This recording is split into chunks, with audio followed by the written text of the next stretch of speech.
Harihara Veeramallu cinema చూడడం జరిగింది. మరి ఎలా ఉందో ఈ వీడియోలో తెలుసుకుందాం. సుమారుగా 5 ఏళ్ల తర్వాత ఎట్టకేలకి ఈరోజు రిలీజ్ అయింది ఈ సినిమా.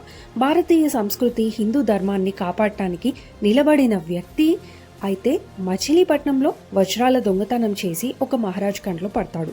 అతను చెప్పిన ఒక దొంగతనం చేయడానికి సిద్ధమవుతాడు. ఆ తర్వాత తన జీవితంలోకి పంచమి అనే అమ్మాయి వస్తుంది.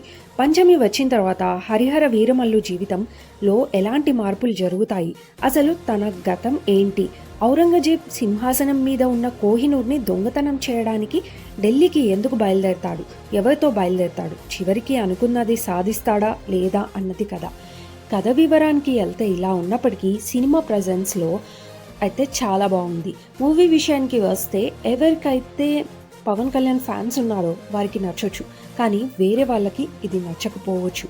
సో ఎలాంటి ఎక్స్పెక్టేషన్స్ పెట్టుకోకపోతే మూవీ బాగుంది.